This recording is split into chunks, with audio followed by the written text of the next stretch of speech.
and welcome back to the Irish Hunting Podcast, the number one place for your hunting, fishing and country sports stories from around the world. Stick on the kettle, crack open a beer, pull up the feet, relax and enjoy.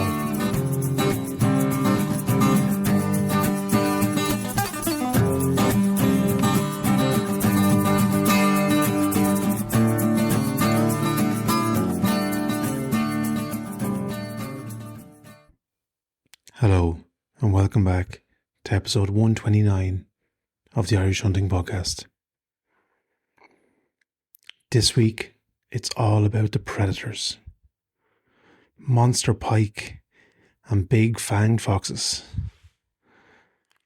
Anto gets 2 PBs on the pike, a whopper down in Cavan, and we've a super night on the foxes. Enjoy this one, folks. There you go. Is it recording? It's recording now, yeah. We've had a couple of technical issues with that thing before. I'll just keep an old eye on it just in case. Yeah. How are you, buddy? Oh, good. It's some weather, isn't it? It's great. Great to be alive in days like this. Look, normally I'm at getting fairly score. Can you see that farmer stand? I can. You can see it there now, yeah. Yeah. I got a little bit of a scorching too. Yeah. We were away for a couple of days. Yeah, we headed down to Cebu. It's a lovely spot, isn't it? Ah, jeez, man. See, we sort of dressed it up the last 2 years. Like we're treating the ladies. We're bringing them away because there's hot tubs and saunas and spas and Forestry walks and picnics and all that kind of jazz. yeah, the accommodation. Like the cabins are lovely, aren't they? Ah, they're top whack. There's, I suppose for anyone who hasn't checked them out, they're like tree houses, but really kind of posh tree houses, like a log burning stove, and I'd say they're cool in the winter. They're as cool in the winter as they are in the summer. Do you know what I mean? Yeah, I did it in the winter as well, Yeah. and I really enjoyed it because like I said to you down there, the hot tub. First, it's colder, Yeah, and then the contrast between the hot tubs, the saunas, and the cold weather. But also, it gets darker quicker, so all the lighting around it. It's a different atmosphere in the cold. It's nice. it's nice. Yeah, and you go out into the woods, and there's there's kind of like, what would you say? Like we all share the Japanese- hot tub. yeah. But then there's ones you can do isolated. Yeah, so they call them the Japanese baths, and you tip down there. I did it one year by myself. I told you I nearly passed Yeah. out. Yeah, Starting to chat myself and all in the sauna. yeah, and leave your own sauna beside it and all, and they're wood fired Yeah. baths and stuff. You know, it was really cool, top notch.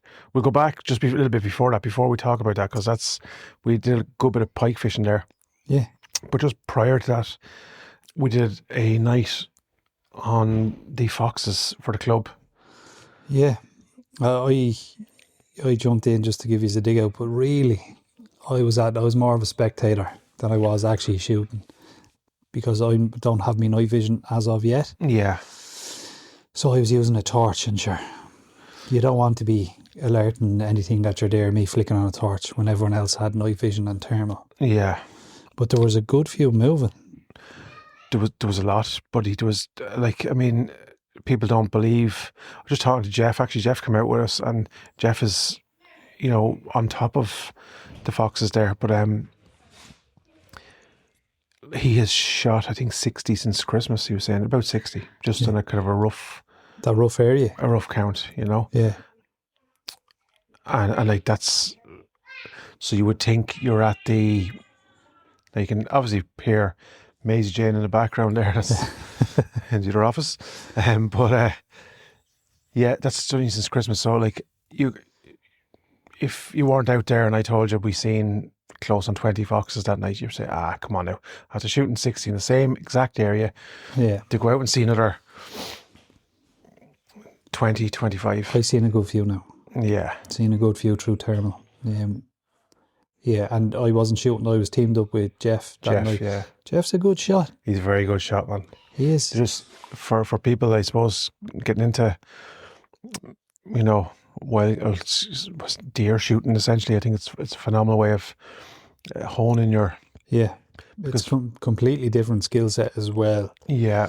But for getting you nice and calm and shooting well, Yeah, I think it does have some crossover. Yeah. yeah, absolutely. There's obviously they don't stop moving. Generally, you have to try and pick your moment, and then obviously you can call them a little bit to hook them, or but then once you do that, then you have about 2 seconds before Yeah, he he's was out shooting there. a 243. Doesn't dial or anything, but he was hitting Yeah, at a fair clip. He knows his no, holdovers. he does, Yeah. and he's very look. We had a bit of crack afterwards. I actually teamed up with him after I you. left. Yeah, Yeah, I'd shot one on up the club ground. I was coming back up to meet yous. It was just shows you as well, like the myself and Nolly actually stopped just up at Billy's place there, yeah, and there was a glimmer out in the field, and so like this was at what 10:30, 11 o'clock, probably a bit after, and so we hopped into the fence, over the fence, and so there I just gave it a little bit of a call, and the next thing this thing started running, and I could see it on the handheld thermal, and so I put up the gun together. He said, "No, here you are." He had the thermal. He was looking. Oh yes, yes, yeah.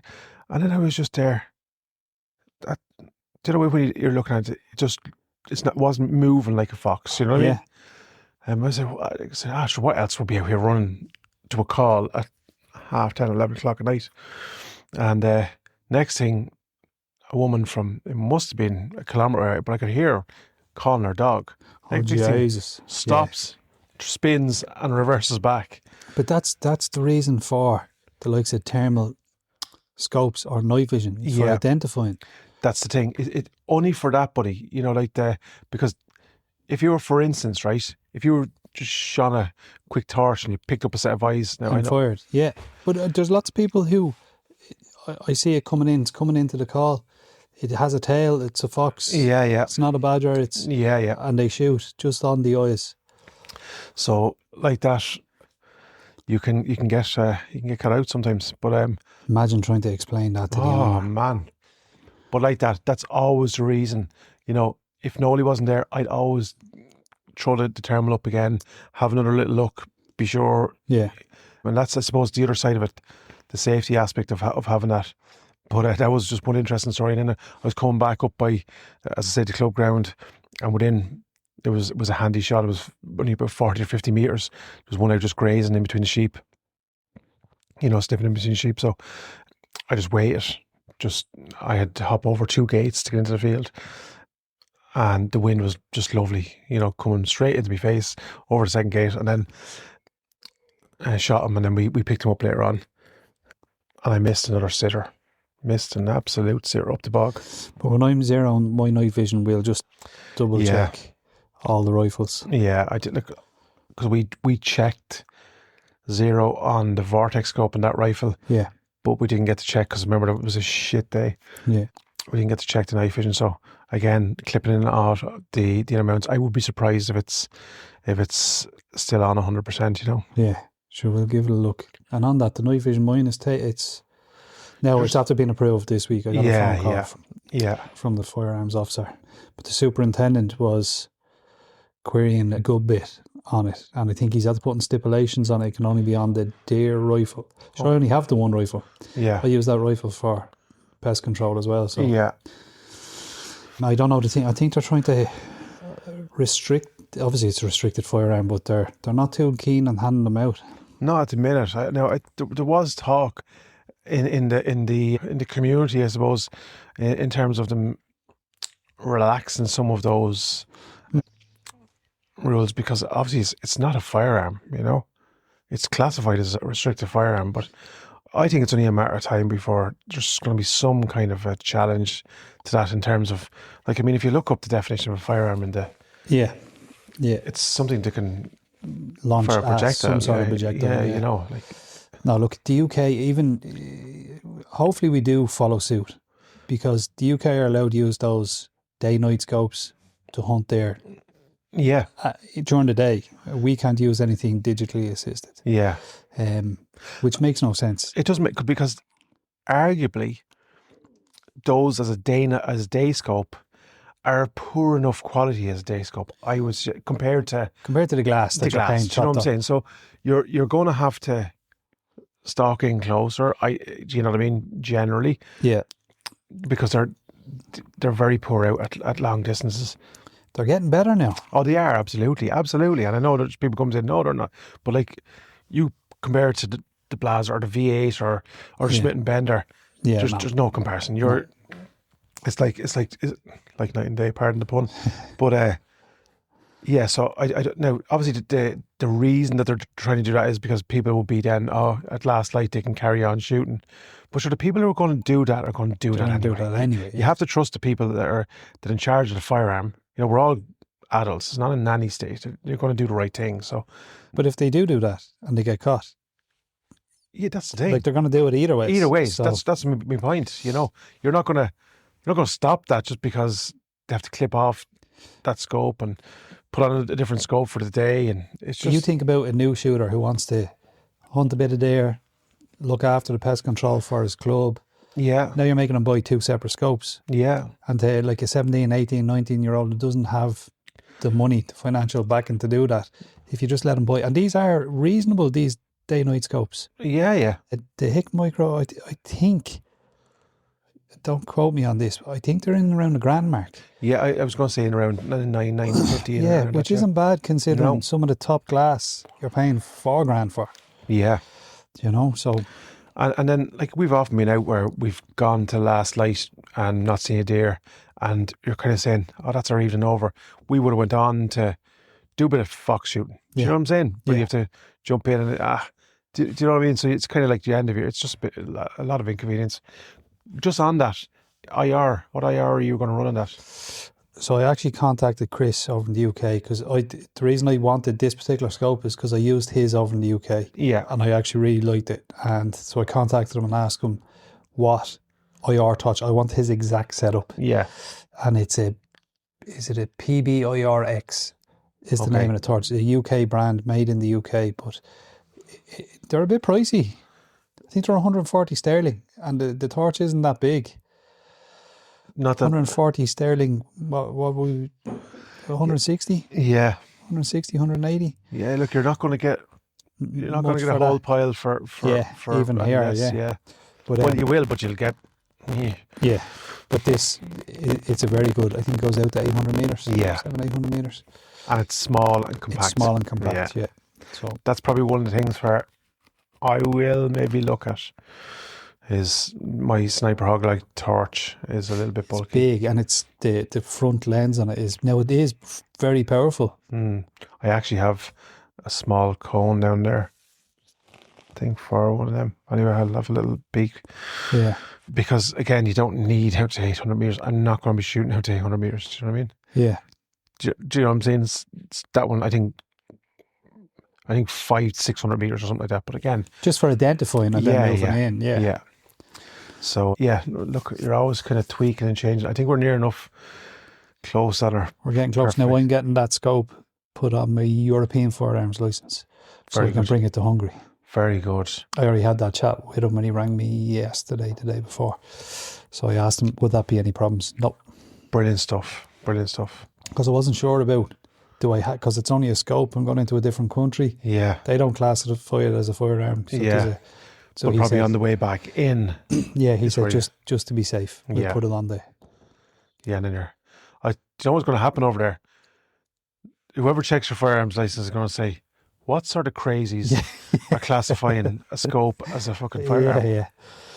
You know, we will be the laughing stock at the traditional hunting countries across Europe. They might change. Well, they're going to have to, buddy. They're going to anyway. That's enough about that. But so it was a good night overall. But I think we took 6 altogether. 6 foxes, was the count. I think I could have clipped that other one I was telling you about, because myself and Nolly actually watched another fox kind of ambling into the brushes, but we couldn't find it. So I would suggest I hit it, but probably didn't. I was free enough that day, and because last light is that little bit later, so I turned up about 2 hours early and just went for a ramble. You were already well at it. Yeah, I was just walking around. Didn't see any foxes. Good bit of deer sign. And actually, I spotted a good few deer through the thermal Yes, same as that ourselves. night. Yeah. Yeah, same Which as us. I've never seen deer on that side. Yeah, There you it's go. mad, isn't it? Yeah. Jeff actually walked straight across the road. He was only out 20 minutes, walked straight off the road up to the top of the bridge. It's a little country lane with a little small little bridge. Looked into the field on the right hand side. Here's a fox. And so he was off the mark within 15 minutes. Yeah. So yeah, it was one of them. And then I went out with Jeff and I missed another sitter with him. Probably 150 metres. Fox standing still, not a problem. So there was a bit of crack going then about, sure, I'll clean up after you. So, but look, that's what it's all about. We're going to do that again. We've had a little predator group. So I was actually giving out about my brother Keith. I was saying, that fucker hasn't replied whether he's coming out or not, because he said he was all on for it. And then I looked through the group. I hadn't added him to the group. So yeah, he's going to come out the next time. So we'll do another, when you get yours now, we'll do another scout. And because the really cool thing, I suppose, it's very prevalent, we're doing the podcast this week, is I put up a video of a clutch of little pheasant chicks running behind. Oh no, sorry, the wild ones. Yeah. And that's, the boys have seen another couple of clutches. So that means, do you know what I mean, that what we're doing is working, you know. Actually, on the way over here today, I seen a cock and a hen on the side of the road. There you go. There you go. So there's a good share of it. Has your deer got a temperature? We've got the solution for you. Visit gamecooling.ie for a full range of game cooling and game preparation solutions. And make sure to tell them we sent you. There's a good share of pheasants around locally, and yeah, there is. Yeah, and I do hear them when I'm out walk, because I walk the dogs up this way, and I do hear and see a good few pheasants moving. Yeah, and look, there's two sides to that, where obviously our own pheasant rearing hasn't been going to plan. Your first batch didn't come out. And I actually don't know what went wrong with that. Maybe too much humidity. Maybe they weren't fertilised. I actually don't know, because not one of them formed. So I had lots of people sending in different things to me, but to be honest, I don't really know. Yeah, I think probably the shed is not the ideal. I think a more stabilised environment where it's not too hot, not too cold. It's just a stable temperature. Especially with the weather we're having now. Yeah, because we've gone from 9-10 degrees a couple of weeks ago to close to 30. So 30. But in the shed it could be 35, 40, yeah. Yeah. So I moved them indoors. Yeah. I'm hoping this batch, I haven't messed it up too much. Yeah. I get some return out of it. Look, if they start to form and you get a couple out of it, then we'll know we're kind of on the right track with it, you know. Yeah. So, look, the schools are doing brilliant. The school rearing program is going well. Newtown just hatched out, I think, 6 or 7 out of the 13, so they're over the 50%. Yeah, which is good for a small manual turning incubator.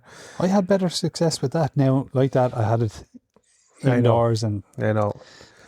But yeah, so they're all going into now. They come out of the incubator this morning and into the little brooding box that we've made for the schools. So with the view and pane and all that kind of stuff. So they're in the classroom. The kids are just enthralled with it. And obviously then the other side of that is there's one of them is very weak and it's probably going to expire. So they're going to see the realities. Yeah, and that's I almost want that. Like Maura rang me this morning. One's weak. What do we do? Let's put it back in the incubator. But just know it might not make it. It's weak for a reason. Do you know what I'm saying? Yeah. In the wild, they would have just. It probably wouldn't have made it this far, you know? Yeah. So, and that's part and parcel of getting kids used to that. So, and Tomato, I think, are due out later on this week. So, fingers crossed we get some good results between the two. What type of numbers are we talking so far? In the club? In the club in general? Yeah, I think we've 160 or 170 out at various different stages of rearing. And then we've Nolly put down another 200 eggs there yesterday. my mother has 60, I've 60, you've Yeah. 50, Yeah. Connor has another 60, so another 500 eggs. So if you get half of those out, roughly 200, You're doing better than last year. 370, you know. Yeah. And then we've had McAvoy is bringing us our usual consignment of poults as well, all cocks, because obviously the club will be 370 or 350 for argument's sake, right? But you'll lose a couple, so say 350, but it'll be half and half hens, half Yeah, cocks. So, and there's a thing I know. Funny enough, one of the lads, one of the meetings, mentioned that releasing hens is poor success. For every 40 hens you release, you only get one chick back out of it. I absolutely bow down to research and so on and so forth. I genuinely think we're having a little bit combine hens being released with good predation control and good habitat, which the club generally has. Like there's a nice bit of, you've seen there's a good bit of cover crop at the back of the home place there. We have our own ground, which is just let go wild. They have a lot of wooded area, a lot of cover. Our little club is punching above its weight, I think, from that perspective. So Yeah, I suppose the parameters on how that figure came up with would determine a lot. yeah, I'm going to actually ask that because I wanted to do a little bit more research on that. And like, for instance, I do see their point. So like, we kept back, 17 or 18. No, sorry, we kept back 17 or 18, 40 hens and a few cocks last year. And a couple of those hens started to sit. So we've won pheasant. Myself and Oli cleared out the pens this week. I meant to say to you, when we were out fox shooting, we walked down by your pens and there was a pheasant sitting on top of the pen. And he didn't have any pheasants at that stage. Yeah, So yeah. it must be something from last year. Yeah, He's just yeah. used to hanging around. Yeah. But in the super pen, where the three compartments right down the end, there was a hen pheasant sitting on a. So we've left her in there. Okay. Just put the feed in beside her, and we're letting the pens get back to. We'll sow them and let them get back to for the arrival of the poults later on. But yeah, so she's there, and there was a couple that were sitting, you know, but we're getting disturbed by. So I would say out of those 30 or 40 hens that are released, there's definitely 4 or 5 of them that are going to be reasonably good mothers. You know what I'm saying? Other ones just are stupid, just go around, just drop an egg and just keep running. Do you know what I mean? Yeah. But that could be down to their age. I don't know. It could be because they're obviously reared in captivity. I don't know. But what we did was we got the 30 hens and the 4 or 5 cocks, and we dispersed them in singles and doubles all across over a good share of an area. So it means that, you know, if you release them all in one area, sure, it's just buzzard food, you know, and obviously you're releasing a whole pile of scent. So have you seen that many buzzards knocking around this year? Yeah, there's a good few, buddy. Yeah. I only say that because I seen a buzzard driving over today as well. Yeah, there's a lot of them around here. Look, I know they have a job to do as well, you know, and it's not all about our pheasants, you know. No. But I suppose, no, similar to the pine martin, I seen a thing on BBC where a pine martin robbing a robin's nest, yeah. And I do think it needs to be closely monitored, you know what I mean, where in certain areas of control, you know, you need to be is a certain predator species becoming overpopulated and so on? Is there stuff that we can do humanely? Can we humanely trap them and disperse them somewhere else? You know what I'm saying? So they're not hugely impacting on any one of the more vulnerable species, you know? So yeah, I think that just needs to be monitored and probably talked about. Whose job is it to monitor? Yeah.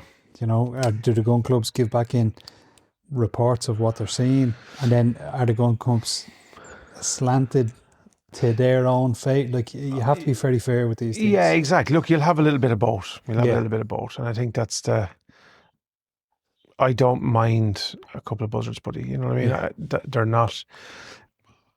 And I know people who absolutely hate them, just because they're, you know. And I'm sure if I was rearing, say, for argument's sake, partridge, you know, they will be my nemesis. Do you know what I mean? Yeah. Because they're going to be picking off me. Barges like, and even young pheasants and so on are easy prey for them. But I do think we've probably more pressing concerns. I think if we were to divert all our attention that we give to things we can do very little about and divert it into, so this year, like for argument's sake in the club, we put out a little post about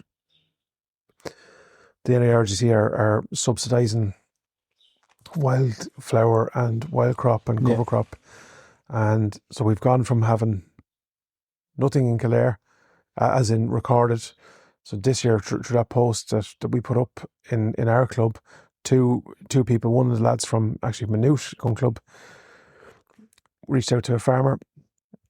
He's sown a couple of acres, and one of the lads up here and in our own club, at the back of our own club, is sown a couple of acres. So that's like, I know that's not It's not huge, but it's a start. Absolutely. So it's 5 or 6 acres, buddy, of wild game crop that's going to be covered for not only pheasants, other birds and wildlife. So if we can build on that, and hopefully they might tell one other farmer, we might get 4 or 5 next year. So that's kind of part and parcel of the whole ethos. Are you excited for pheasant season? I am, yeah, because the Spaniel's just that year on. It's not so much the actual shooting of pheasant. It's more I want to see how the dog is. Yeah. Can I build on him? And can Sean build on him and control him? Yeah. So he's after doing all the hard work. So I really actually enjoyed last year. I knew I wasn't going to shoot until last anyway. Do you know what I mean? Yeah. Unless somebody had missed maybe, and then I can have a pop. But I really enjoyed having my dog working for the lads. Yeah. Do you know what I mean? It's nice. Now, she was pulling a little bit far ahead of me, which was frustrating me a little bit. Yeah. But on saying that, she did very, very well. Yeah. Are you excited about this new dog? Yeah. I'm going to correct all the problems that I corrected, that I created with my own. Look, in fairness to Millie, I love her to bits, man. She's great. She's the best dog I've ever had by a country mile. Yeah. Does she have flaws and failings? Absolutely, but they're not probably of her own making. Like our owner, so. Correct. Yeah. Correct and right, buddy. But look if I look at all my seasons of shooting, last season, bar none, was probably the best. Yeah, well, was the best. Yeah. You know, woodcock, snipe, pheasant. I just had duck bumper year. Yeah. So, and she was, that was largely in part to her, and it was all in part to her. Yeah, solely her, I'd say. She's actually very good at finding game. She has a good nose on her. And she put my father on a couple, put Keaton a couple. Yeah. So yeah, like no more than that we can do. Yeah. You're more excited about the pup than I am, I think, but I am excited. I'm excited to get out with the shotgun again as well, because I haven't done anything since I shot that one day on the 1st. Yes. And then prior to that was the clay competition. Yeah. Last year. Yeah. Which is soon going to rock up fairly shortly. That's 2 weeks away, buddy. What date is that? The 13th of June. The 13th, a Saturday. Yeah. So that shoot it's a club but charity shoot. So funds raised are going to charity. If anyone has any interest in turning up to Lakelands on the 13th, what time are we kicking off at? I'd say about between 10:30 and 11 o'clock, roughly. Yeah. So if you want to shoot, to be honest, no one takes themselves too serious. No. There's new shooters to goodish shooters. Yeah. But like, no one there takes themselves. It's always a bit of crack. The couple of years now we've been doing it. Yeah. So if anyone wants to turn up and shoot, just reach out and let us know. If anyone wants to just sponsor it, because it is going for charity, also reach out and touch base with us. Yeah. Because it's all going to a good cause. And it highlights our sport. Yeah, exactly. Look, what we do is, obviously, it's a Founders Memorial shoot. That's what was native people who founded the club originally. And the club is 50 years old this year, so there's a bit of commemoration we're going to be doing on that. And also then, we do it every year. We started trying to drum up a few bob for the club, and then we said, why not? Can we try and get a charity involved? So what we do is we split funds between the club, and this year it's going to be Barberstown. I think after this year we'll have, over 3 years, we'll have given in excess of 5,500 to charity. Yeah, which is good for a small club. Yeah, man, like I think that's phenomenal. Yeah, I just think it's phenomenal, and I like that. It's, again, there's 2 or 3 aspects. There's a social aspect of it. The lads, I had started this as a kind of a concept going back, and lads were kind of not. they so enjoy sure. it now. Now it's like, what day is to shoot on this year? So it's getting a little bit bigger. And obviously, look, I wouldn't have been able to do the first year without you. There's not a whole lot to it. Once you see it being done, there's not a whole lot to it. But sure, look, isn't that what they always say? It's easy if you know how, buddy. But even if people just want to come down and mingle and have a chat, and absolutely, it is always it's always a bit of sport. It's not your stereotypical clay shoot. It's real serious and competitive and all that. Yeah. Obviously, there's 2. They're over there. There's 2 fine hampers, and there's trophies for the winner, and there's a cup then for the club winner. But it's absolutely, we've another couple of new shooters coming this year. Every year we grows that a little bit. Yeah, and we bring in 1 or 2 new shooters. And youth, there's more youth coming in. There is. Nolly Fox's nephew's coming. Grandson, is it a grandson? Jesus, how old's Nolly? I think he was telling me, he's in the 70s now, I think. Yeah, is he? Yeah. Still well able, man. He's up at the pheasant pen every week, or every day without fail, up there checking. He loves it. Look, I think for that alone, if you could forget the couple of pheasants we shoot, but just look at what men like him get out of that. Yeah. Put into it and get out of it. Yeah, exactly. But more importantly, get out of it. And I don't mean because he gets no financial gain, he gets no recompense for any of his time or effort, apart from the physical, social, the mental, the social. Like, he just come up to my mum. My mum just go down to her because now my mum is getting into the pheasant rearing, so it's all just. So he just be up with the uncle, checking on the pheasants, and then the uncle could come in and he'd be inside with Lorraine having a cup of tea, and there'd be a bit of crack. You know what I mean? What are you doing? All that kind of stuff. So and I think that's what it's all about. You know what I mean? Yeah. And he brings, if my kids here want to go up to Penny, he'll bring a great time with them.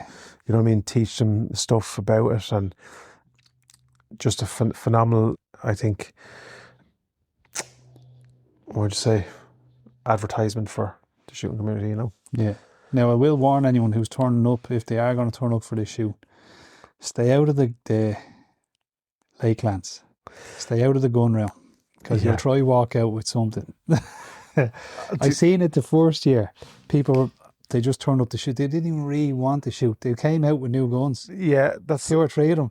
I think last year the outfit and the brother came out with. I think Jeff actually changed his 223 to 243 down there, and I think it gets bigger every year. I think a couple of lads put deposits on shotguns down there, but like that, it's one of them things where they go in and then they're giving you a side eye coming out. In other words, you're responsible for what I'm after dropping in there. But sure, we're the same ourselves, man. I try and stay out of it myself. Yeah. Because every time you go into it, you find a new trick or a toy or something. But I think that's what Lakelands is missing. Fishing gear. Yes. They don't have, like, if they could cater for a bit of, it doesn't even have to be all the fish, but say pike fishing, there's a lot of lakes around that area. There is. There is. Even if it's just a couple of spinners, because we actually passed there to go to Caboo. Yeah. It's on and Norman Mulvaney actually gave me the name of a decent spinner he reckons, or lure he reckons was very good for pike. It would be handy if they had stuff like that as well. Yeah, no, definitely. That's a good shout, buddy. I didn't even think of that. Yeah. But look, they have a huge amount going on to the clay. Imagine asking them here, you wouldn't stock all the fishing gear as well. Yeah. And that's like, fishing gear, man, is like, that's just like Aladdin's cave type stuff, because you'll have, imagine the amount of lures and flies and lines and reels, and it's just, and I'm pretty sure as well, you'd want a fair checkbook behind you to stock all that. Yeah. Both sports, I know they're like minimalist, like it's real, I know, just outdoors sport, but realistically, they're actually very expensive sports. Nah, sure, look, and there's always the little bit of, your eye is always wandering, that one there is a little bit. Yeah. But I remember many years ago down in Wild Hunter, actually, I was down there for one of the thermal nights, and I got chatting to a man, and this was before I had any handheld thermal or any of that type of stuff. And I remember him saying, I'm down here to buy the new thermal, whatever it was. And I said, how much is that now? He said, oh, $4,500, or was it at the time, or 4,200 or something like that. And my mouth was like, oh, Jesus Christ, I wouldn't, You're a madman. You're a madman. Yeah. And he says, like this. He said, I have a couple of pints maybe once or twice a month. I don't go outside the door other than that. This is my thing. This is my passion. Do you know what I mean? Yeah. I spread that over the year. It's worth pennies. Exactly. Do you know what I mean? Imagine our term, but we've that 3 or 4 years. Yeah. Maybe 4 years. The amount we use, I'd be lost without that. Well, without a shadow of a doubt, buddy. Now, we'll say my field craft has probably gone down a little bit on the back of it. But I'd be lost without it. And like $4,000 over 4 years, you use it once a week. Sure. And it does turn you into like Universal Soldier, because you're walking around with Stuck one to your hand eye. up to your eye the whole time. And then you're trying to open one eye so you're constantly, you don't walk into a ditch while you're...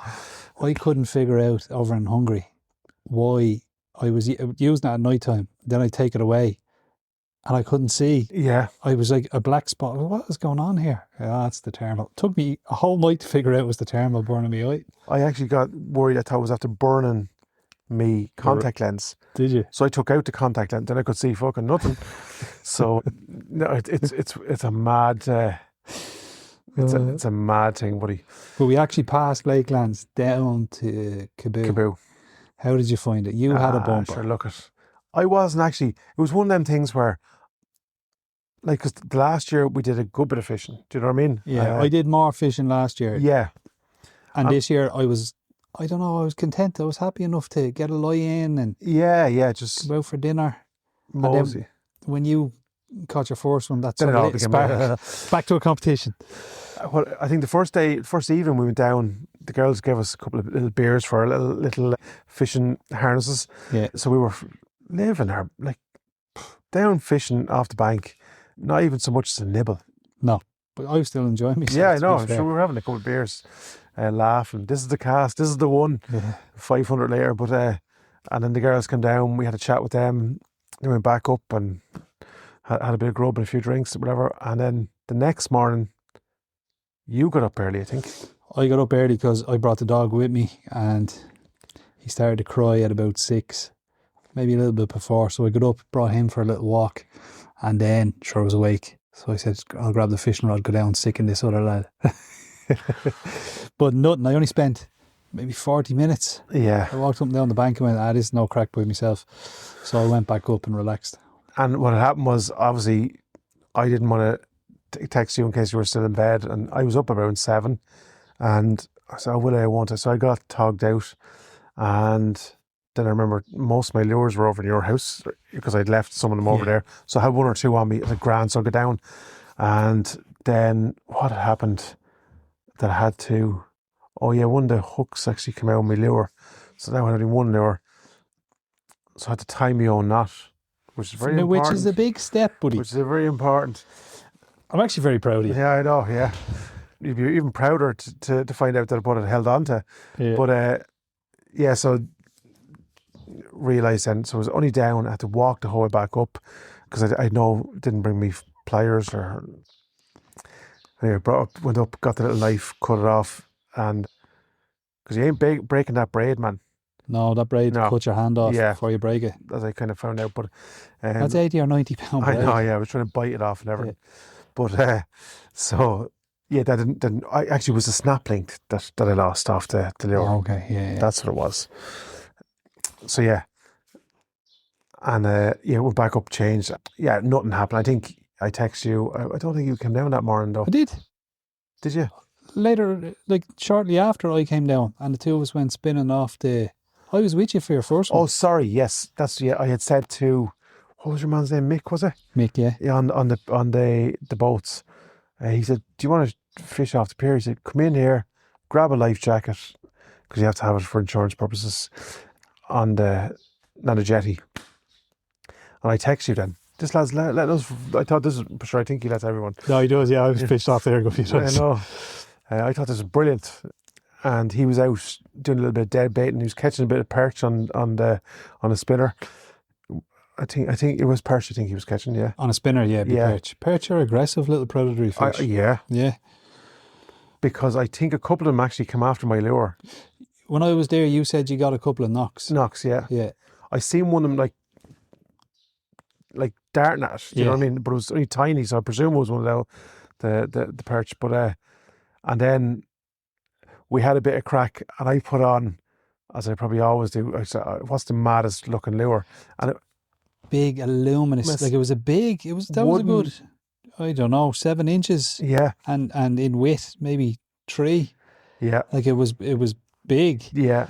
and you were casting away, and like that, you'd got a couple of knocks. Now you changed, and then you went, oh, I was like, will you stop it? Not going to catch that with that thing. Yeah, and then your rod was bent, but I didn't see any line coming off. Yeah, You were reeling, but the ratchet was a little bit loose, so it was. wasn't. I was like, there's no fish on that you're snagged.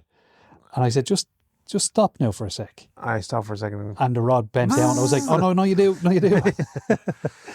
and it was a nice fish, buddy. It was a nice pike, yeah? Yeah. Yeah, that would have been your biggest to date.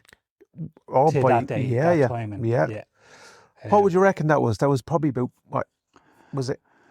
Well, 7, I'm 8 not pounds? great at gauging them, right? But let's say between 5 and 7. Yeah, yeah. Roughly about that. Yeah, Somewhere in there. I'm not great at gauging the weight of fish.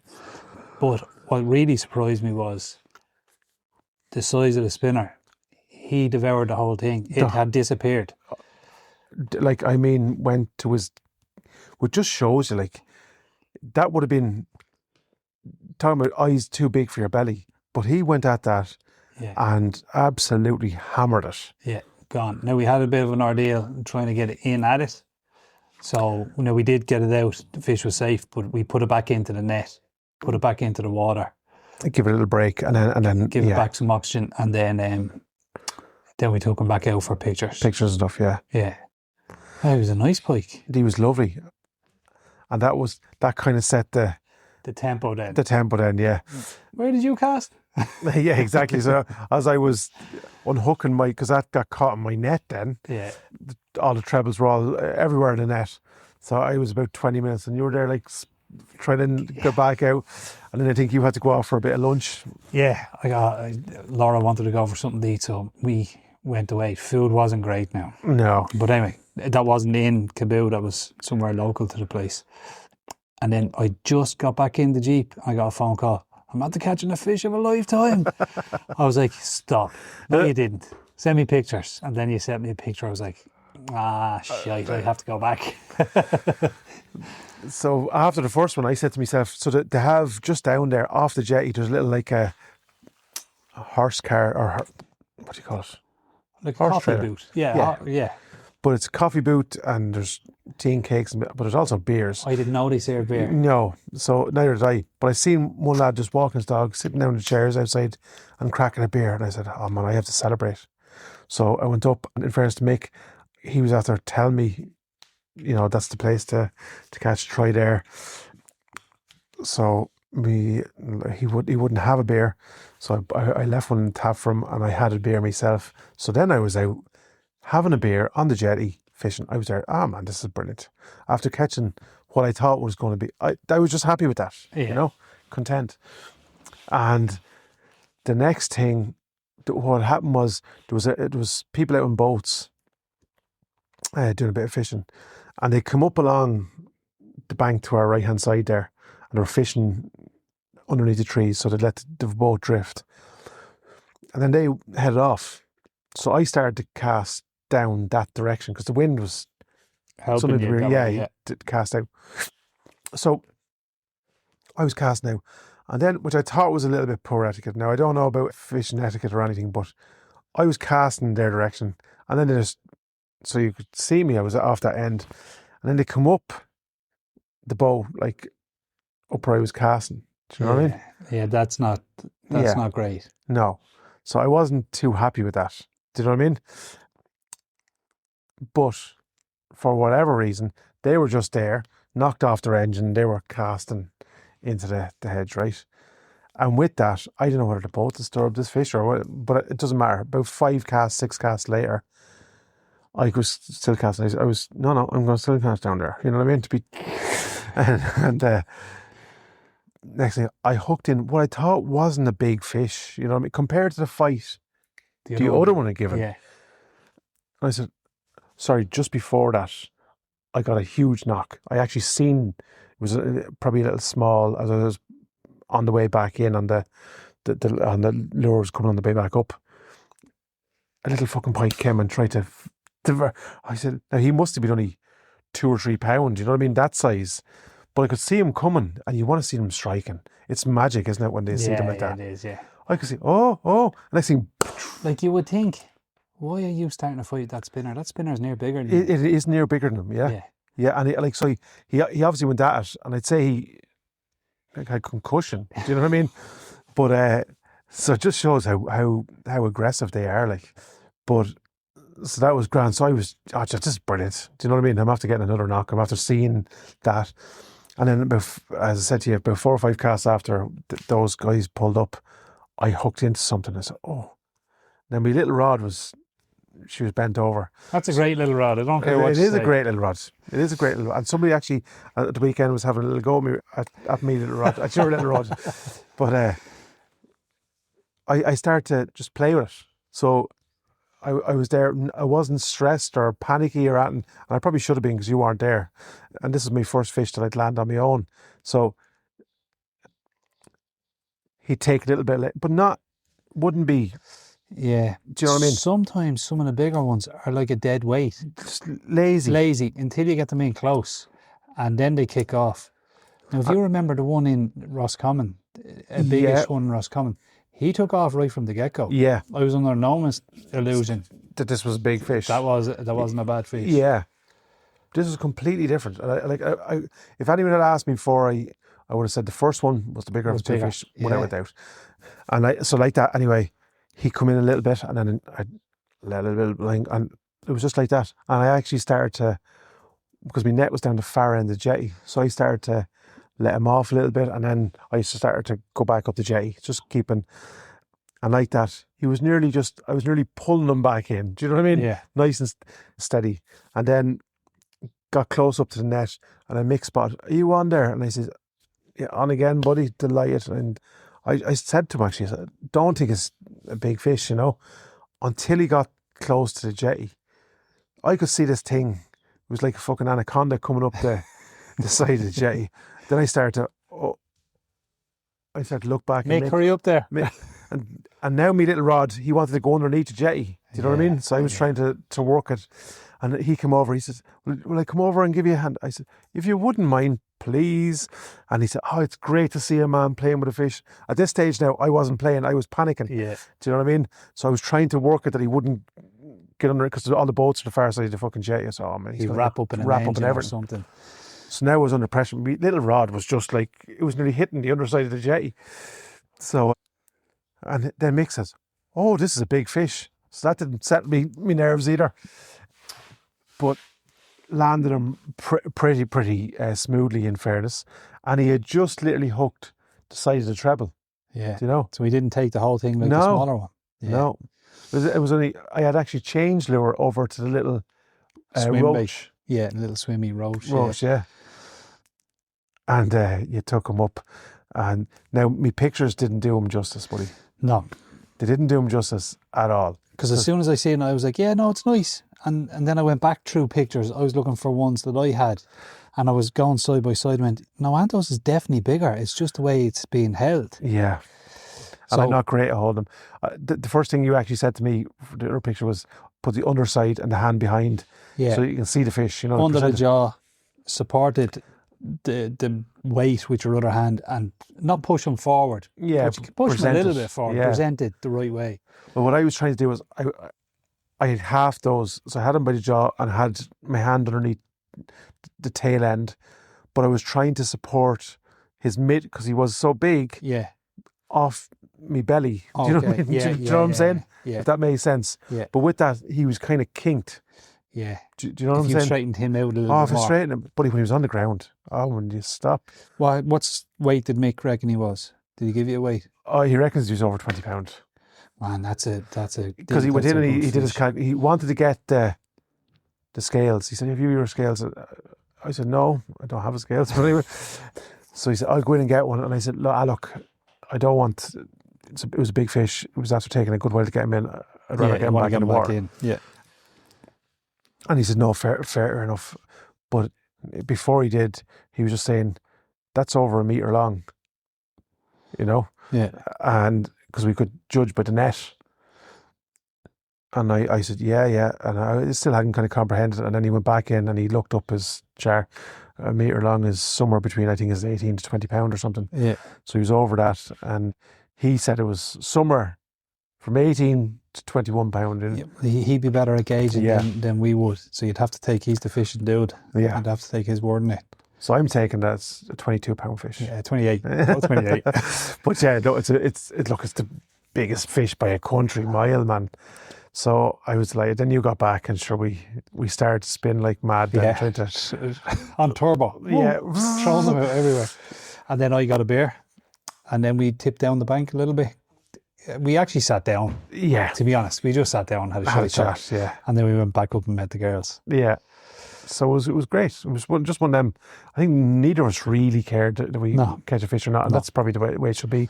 It was just for the crack. And where in past years, there's been a bit of competition. This year, for whatever reason, we're after our mellowing out a lot. Which are look, we've had there's PBs all around, man. Yeah, I know. Red deers and seekers and pikes and pheasants, you know. Now, you know that there's, like, you can get that thing still stuffed. Not stuffed. They do a replication of your pictures now. You don't have to kill the fish to get them out. So if you wanted to get that thing, you just send in the pictures and they'll do it for you. Wow. Yeah. They can scale it, can they? I presume. They scale it. Yeah, everything. It looks, I'll send you a link. Wow. Comes out looking exactly like a normal one that you'd see. I might get that picture framed. I've pictures all over the place myself, man. It's a bit weird, isn't it? Yeah. But it was a really cool memory, you know. It would have been better if you were there. I know. I had to sneak out and get food. Yeah. That's because part of me was thinking, sure, he's after catching the only pike in the lake. What's the chance he's going to catch something else? No, I'm not saying, right? I did shoot the biggest muntjac in Norfolk by a country mile, seemingly, but Mick did say that's the biggest pike that was landed at those shores there. Those shores there. So if I went in to get a life jacket when I turned back up, and I was like, "Give me a life jacket, please, Mick, quick." And he was laughing. I said, "This other jammy bastard." And he goes, "I'm not saying, but that was the biggest pike now I've ever seen." You be quiet. So he was feeding it. Yeah. But yeah, if anyone has, what's the name of that lake? Kill something? Oh, I don't know the name of the lake. Off Caboo Cabins in Cavan. I'll get the name of it up there. Actually, I'll just do a Jamie from Joe Rogan research here, but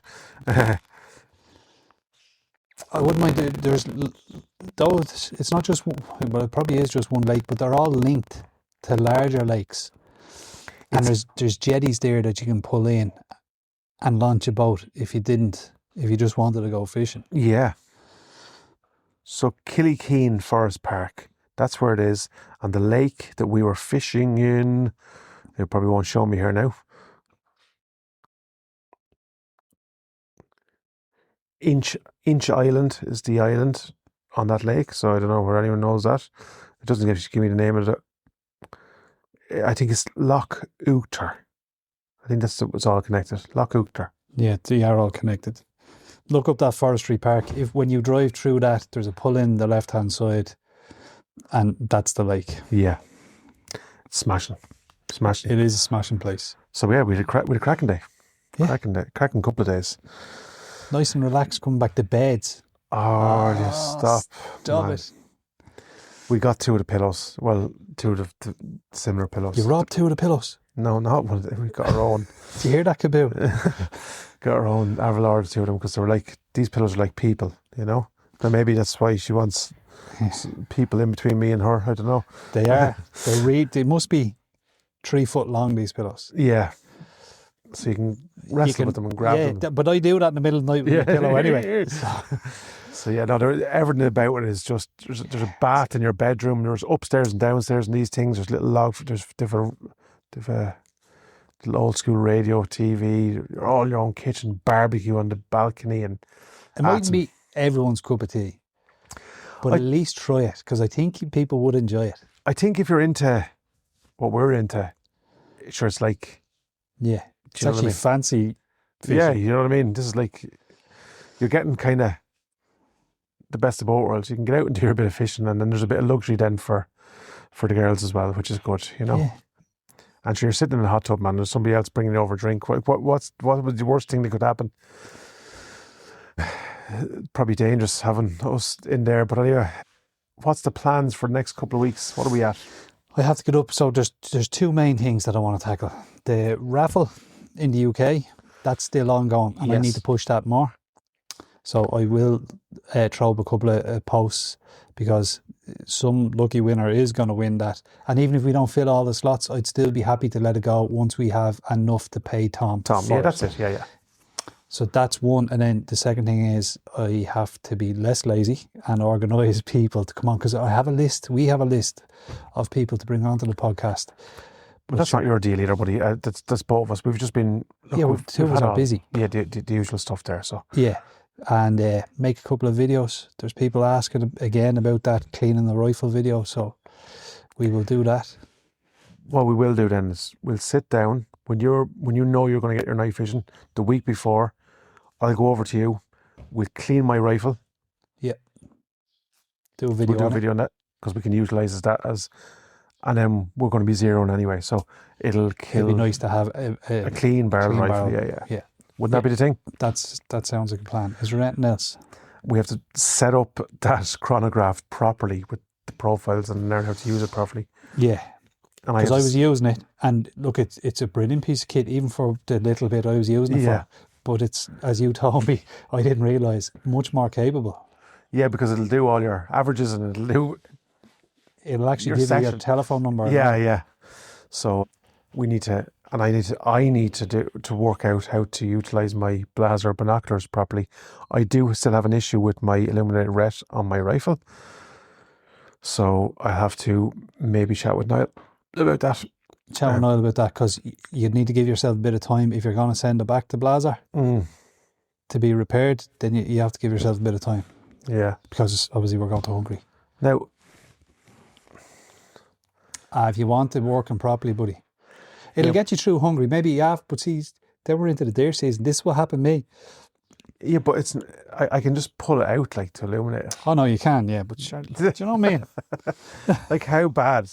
It's not coming on when I cock the rifle. Like, Jesus Christ, yeah. But anyway, I will chat with him about it, because I might be missing something. I have done the thing. I did the video and it was working perfect. Yeah. And then I go to show somebody, look at this. This is really cool, and it doesn't work. So it's more about that, so I can show people what I can do. But yeah, we have to do that. We obviously have the clay shoot coming up. Tom was on to me last week. Tom is trying to get a babysitter, and he might come over. And if he comes over, stock up on Nurofen. Yeah, I'm not staying on the beer with you. Like, I won't try to keep up with you too. I'm sorry, Tom. Before I don't mean that you're going to give us a headache. I mean the session we're going to go on will probably require painkillers. That's why I said I'm not staying on the beer with you still. Now, cop yourself. You can't leave me and Tom on our own. No, I'll be there, but I won't be trying to keep up drink for drink with two of you. I'm in your league, man. I'm actually behind you in terms of. So I don't know why you're saying keeping up with me. Now, Tomo can put them back, man. He's different level.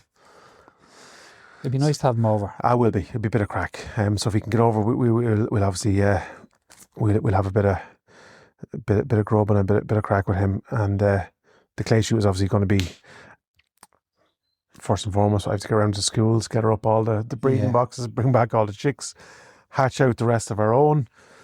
So it's going to go from that to the shoot to Hungary to deer season to pheasant season. Like, this is all going to rock around very, very quickly. Great. And then the driven bar shoot that we talked about, that has changed slightly again. Yeah, so we couldn't get 2 days. It's after being booked up. So what we're trying to do now is one day, and then the following day. So say somebody doesn't get on a boar or whatever, or you do get on a boar and you want to go after another boar, or you're right in the middle of deer season, you want to go after a deer, you can do that on the second day. Yeah. So that gives people, if they want to have a little flavour of getting out and stalking, you know, either wild boar or deer, there's the option options there. of doing that. So that's probably better. You might get a flavour of both. Yeah. Like, do you look? There are a good few people interested. Yeah, so we probably have to start formalising that. Yeah. Give ourselves time. We've lots of jazz we should be doing. Should be doing, I know. Instead, we're getting into hot tubs and going pike fishing. I know, we've got a little bit lazy. I'm talking about myself here. We might go a little bit more pike fishing, will we? Well, that's what I was going to suggest now. Because, like, you've really only caught pinkies. Will we go? Look, we'll talk about it, but we might go down to Roscommon. Yeah, no, we'll have to before go the there. growth gets Too big. too big. Yeah. Yeah, no, we'll absolutely, because we're going to have to. We've a little boat there, man, as well. We could do a little bit of boat fishing. Yeah. Like, we really should be doing. You have a Jeep now, with no hitch. No hitch. I have to get a hitch. I have a hitch. Now, I do love my Jeep. I think I'm all sorts of the business driving around. Sure. Look, I'm half out the window. I know. Yourself and Laura pulled into Caboo. Myself and Av were there. I think we're going out to get the cabins, and I just looked at two of you and I was like, I'm delighted for the two of them. I'm delighted. Do you know what I mean? There's a bit of me sort of saying, "Oh, geez, I need a new Jeep myself now." Because you know when you see somebody else's nice and shiny, and yours is lovely and shiny, and then obviously the armadillo and the bull bars in the back, and it looks amazing. Yeah, you're delighted with it. Sure. Normally I wouldn't go all the way up the lane when I'm walking the dogs. I'd park halfway, but as soon as I got the Jeep, I was like, no, I'm going up this lane. Off-roader, baby. Going through that puddle. Small little puddle, four-wheel drive that. No, it's beautiful. It is. Even I looked across one of the mornings, your Jeep was parked outside your cabin. Yeah. And I could see it kind of through the woods, and I said, "Oh, it's amazing. It's lovely looking." Yeah, it is. It's nice. The chrome is glistening in the sunshine. Oh, chrome, chrome and pinky rings. That's what we're about. Good stuff. Well, come here. We better get back to work. Yeah, I'm going to fly in and do a couple of hours. Good man. All right. Over now, buddy. Over and out, pal.